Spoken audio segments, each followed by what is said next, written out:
You will speak about fluctuating Boltzmann equation at equilibrium. Thank you, Thierry.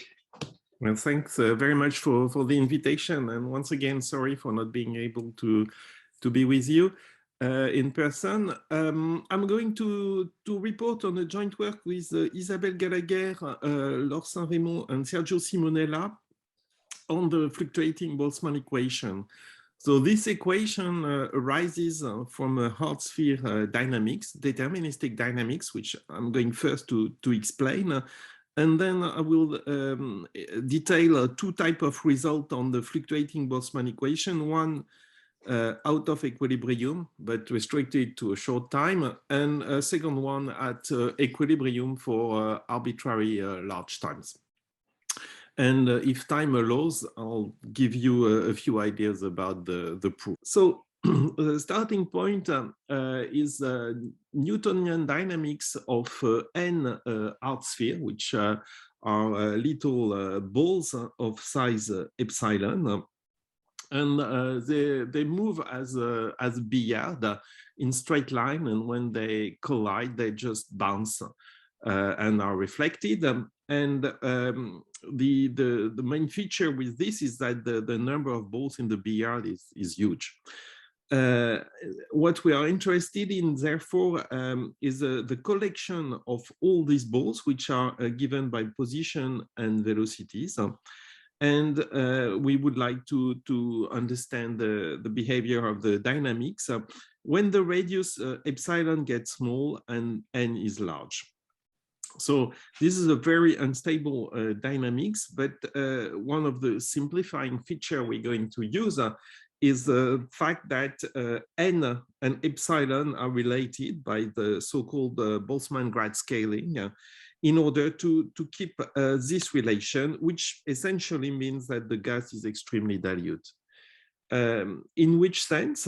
In the sense that if you choose one particle and let it move at constant velocity for a time of unit 1, you don't want this particle to have too many collisions. So you want that roughly it might, this tube will intersect roughly of order 1 particle, in which case it will be deflected once. And this condition tells you that the number of particles in the system and epsilon have to be related in this way. So this will keep in mind, and this will be the scaling throughout the talk. So when the size of the particle shrinks in the limit epsilon goes to 0, the gas will be extremely dilute. The dynamics is really the one of a billiard. I won't explain it much. When you have two balls, they collide and they are reflected with velocity, let's say vi prime, vj prime, conserving the momentum and conserving the energy. So so far there's absolutely no probability in this game, beside the initial data, which I'm going to explain afterwards. Two very important points of this dynamics. First of all, it's reversible. So if I look at two particles, they're going to collide. And if at a certain time I reverse the velocities, they will go back exactly to their original place. So there's absolutely no loss of memory. There's really nothing stochastic beside the initial data. However, it's extremely unstable in the sense that if these two particles which collide right there, one of these particles have been shifted by just epsilon in some direction, then they are very unlikely to collide. And in this case, the dynamical history will be completely different. And this means that the system in this sense is unstable. And this will be important for what we want to do. Of course, at this stage, one cannot say much beside the fact that if I want to know the evolution of the density distribution of the n particle at time t, I have to follow the Liouville equation. which is just pure transport, and coded in the specular reflection are indeed the collision between the particles. So that's the difficult part, actually. So let's see briefly a bit more now the setup. The dynamics is deterministic. So and we have some initial data, and we would like to start from some product initial data to make things easy. Product, but uniformly distributed according to some density F0. So actually, this cannot be the case because we know that the hard sphere are not allowed to overlap. So it's essentially product up to some correction due to the exclusion, but it's not a big deal. One thing I'm going to use in the following is a slightly different setting. I will not fix n. We just choose n random according to the so-called grand canonical formalism. So now the initial data is random, n is random, and there's a nice formalism, essentially like a Poisson random variable. And what we fixed is the mean of n. And now the Boltzmann grad scaling rewrites in this way in terms of the mean. Okay, it's kind of cosmetic at this stage. Okay, so this is a complicated particle system. However, if one projects it or one look at the first marginal, let's say particle 1, because they're all symmetric, then its density will obey a nice limiting kinetic equation. And here is a theorem which I just wanted to state, but I will not explain in detail. But if we start from this type of initial data with nice F0 initial measure, then for some positive time, tiny but positive, one can prove that the first marginal converges to the solution of the Boltzmann equation. Okay, and converges in the sense that when epsilon goes to 0, therefore when mu epsilon goes to infinity, the two density are close to each other. And this has been a subject of a lot of work, starting with the breakthrough work by Lanford. And then afterward, there has been very, very many works to derive this theorem, this convergence, and quantitative version of this convergence. So I will not comment further on this because time is short. And today, I would like to talk about the correction to the Boltzmann equation. So in a sense, controlling the first marginal is having the law of large number. And because one can do a bit more than the first marginal, actually. And what is next goal is to say, okay, can we say something about the correction to this behavior? Namely, if I now consider the fluctuation field, so I choose some test function h and I evaluate h over all the sum, I take the mean of the particle in the system, subtract the true mean, then I would like to know what is the evolution of this fluctuating field. So again, a small detail from what I'm going to say afterwards. Usually we divide by square root of n, but here it's better, since n is random, to divide by square root of the mean. But essentially it will be the same thing. So our focus in this talk will be the fluctuation field here. Let me tell you the first theorem. The setting is the same as for Lanford theorem of convergence to the Boltzmann equation. We start from the same type of data. And what we can prove is the convergence of the fluctuation field to some SPD, which I'm going to comment to the limiting linear equation with linearized Boltzmann operator and some noise. Okay, so actually a few words about this result. First of all, this was conjectured by Herbert Spohn and can be found in his famous book. And actually, what he computed later on in a paper was the covariance of the fluctuating fields out of equilibrium. And what is interesting here is that there has been several results on the CAX model, and mainly another one on a model more complicated with positions, and essentially, but with stochastic collision. And essentially, what pops out is that the limiting structure is the same if you consider this stochastic collision or if you consider the deterministic dynamics. Let me mention briefly the T star may not be exactly the same as the one for the convergence to the Boltzmann equation, but I would say it's of the same order. Maybe it's half of it or something like that. We never optimized, but it's still strictly positive and of the same order of the convergence to the Boltzmann equation.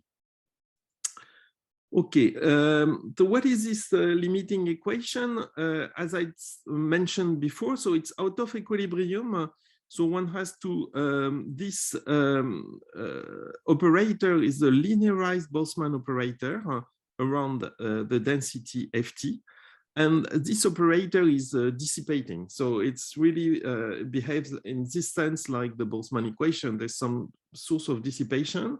And now the difference here is that there's some noise popping out, which does the opposite, creates entropy. And let me stress again that the covariance, which was first computed by Herbert Spohn, requires to understand dynamical correlations. So it's a relatively delicate quantity. And okay, well, one can state its covariance here, but what one should maybe stress is that this noise is somehow a trace of the instability of the dynamics. So as I said earlier, little shifts of the dynamics are going to produce very, very different effects. And when you pass to the limit, essentially, that's what it produces a noise which looks like, sorry, there's, it's white in space and it's white in, sorry, it's white in time and white in space, sorry. So it's only when so Z1 is X1 V1 and Z2 is X2 V2, sorry. So it's a noise. And what is the strategy of the proof? I just want to maybe to say two words about it. There is no stochastic process at the level of the microscopic dynamics, but we have a strategy to essentially compute characteristic functions of the fluctuating field, either at one time or at several times. And since we have a good control of this characteristic function by cluster expansion, we can deduce somehow that the limiting process is Gaussian. And once the limiting process is Gaussian, we can then focus on the estimates of the cumulants with 2-point correlation. So that can be computed. And for example, we use a strategy similar to the one implemented by Herbert Spohn to compute the covariance. The tightness of the process is a bit of a nightmare, but I will not comment further about it. Let me also mention, but it's a side remark, that this cluster expansion we derived to compute the characteristic function can be used also to obtain more general exponential moments and deduce some large deviations of the process.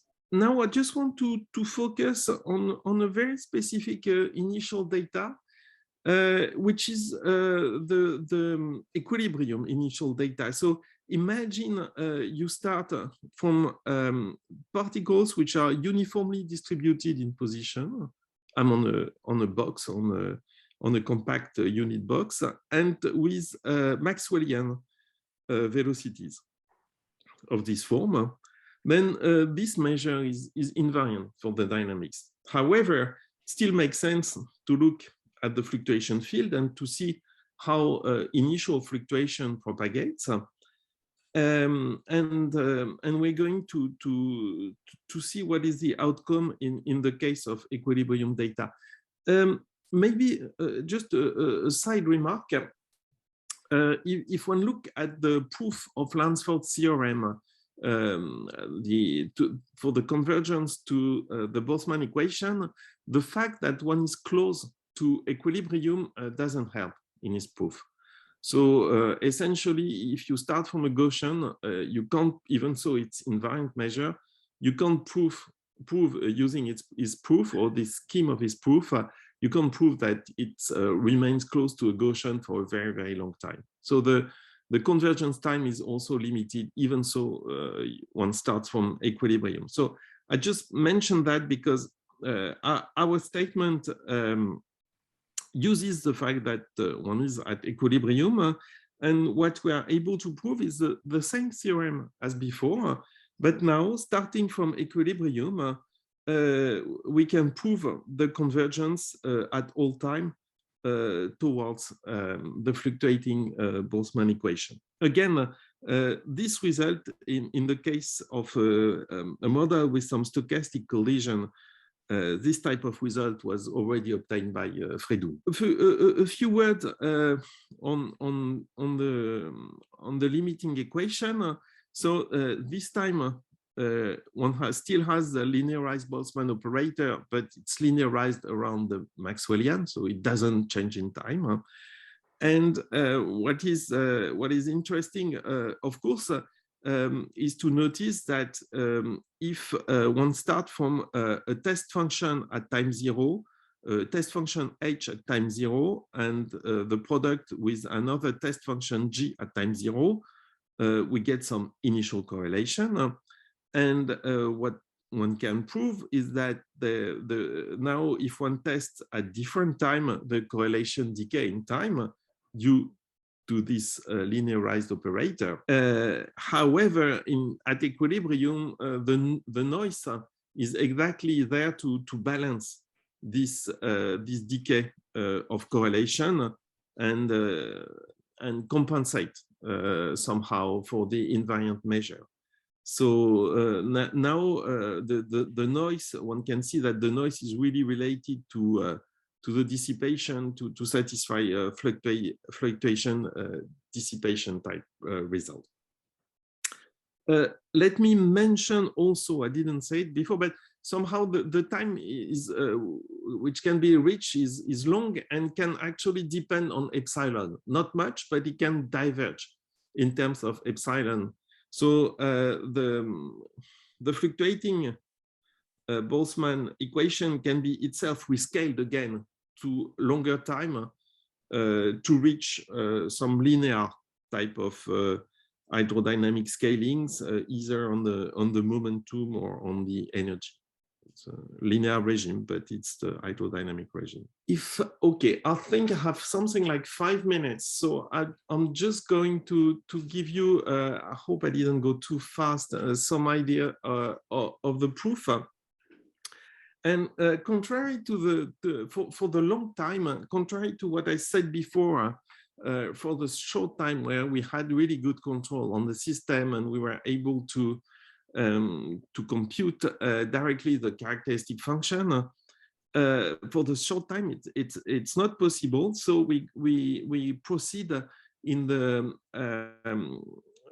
simpler way somehow, which is to identify the limiting process in terms of the convergence of all the moments. So we're just going to compute products of all the moments at different times. So we choose certain times. collection of time, collection of function, and we want to prove a Wick theorem, namely that the product ends up or converges to some pairing. And then once we know that all the moments can be reduced to 2-point correlation at different time, we can then compute the 2-point correlation and identify it with the one we were hoping for. Okay, let me just mention that at equilibrium, there is all the result by Van Beijeren, Lanford, Lebowitz, and Spohn, where this was computed for short time. And we had a result with Isabelle Gallagher and Laure Saint-Raymond some time ago, which was limited to dimension 2, and which we have been able to improve to larger dimension with different techniques, which also allows to access products of different functions. The strategy goes as follows. So imagine I'm just considering test function with mean 0, and I want to consider the product of 2 test functions. So I just expand it, and I see the product of same term with the same index I or different type of indices. And if the measure is independent, or should the measure be independent, this term would be 0, and I would observe only the contribution of this term leading to a pairing of this form. So maybe graphically, what you can see is if you have, let's say, one function h0 and the point represented in blue, and another one represented with the same point represented in green, then this pairing means that particles, same particles have to be paired, and 2 different particles will have 0 contribution. If we look at different time, we have to do the same. So we have, let's say, all the points at time theta, all the points at time 0, and we have to do the pairing and relate the different points in the system. However, there is, of course, or there are interactions between the point due to the dynamics. So if I choose, let's say, one point here, and I try to understand who has been influenced this point during a certain time, I see a kind of cone and a dependency with more and more points as time goes. And all the strategy we have been implemented is trying to understand or to control the size of this cone and trying to understand the pairing when the time theta grows. This is based on the idea that instead of, I will conclude on that. So instead of now looking at function at time h1 and a function at time, at time theta and a function at time 0, we're going to look at a test function h0 at time 0 and another one much more complicated at time 0, which is essentially h1 transported by the dynamics. And if the size k remains small, then we can say something. And all the point of the paper is trying to control this cone, use some kind of step-by-step induction to prevent the size of the cone of growing and to remove the recollision, which are nasty, and so on and so forth, and identify first the 2-point correlation, and then a similar strategy with many points at different time. Okay, so sorry for being quick, but I guess it's better to keep a few minutes for the questions. So just to summarize them, I presented 2 results on the fluctuating Boltzmann equation, and the new feature or the interesting feature are that there's stochastic contribution, or there are noise, which has the same structure as for a stochastic model like the CAX model. This noise obeys a fluctuation dissipation type relation. And at equilibrium, we can prove long time convergence, which allows to reach some hydrodynamic scaling. Okay, thank you very much for your attention. Well, thank you very much. So we have time for questions. Thanks, Thierry, for your talk. What about, how do you manage to estimate the recollisions uniformly in time? That's the key thing, no? Yes, so that indeed what I didn't do, what I didn't explain. So instead of looking at the cone like that, we start very progressively with a small transporter, and each time we look at a small cone at different times and make sure that up to this, let's say, you've been able to look up to a time t minus delta. When you look at where you control everything, and then you try to extend a little bit in the new region to make sure that you don't have further recollision or bad stuff. And so that is the important procedure. Now the main problem, which already you see when you have only conditioning somehow with respect to the initial data, is this is a local information, and you want to understand the decoupling between this information and the initial one. So there we can't actually prove local equilibrium, and our strategy is simply to use a kind of not a kind of like Cauchy-Schwarz, let's say, to decouple what's going on at time 0 from what is going on at time t here, where you imagine you're in a bad situation. So it's very simple. It doesn't, I mean, there's not much technology there. The important point, however, in what we've been doing compared to what was going on before, is that usually these cones were estimated in terms of BBGKY equation, and the system was projected all the time. So on a kind of single point or single data, and here we keep all the time we keep symmetrizing. So we keep using symmetry in the system in order to have much better control when you lose a lot in this type of very simple decorrelation inequality.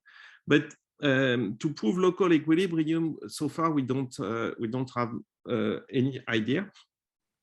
And we use this type of decoupling again also when there are very many different fields. Well, thank you. I don't think we have time for another question. So let's thank Thierry again. Thanks a lot.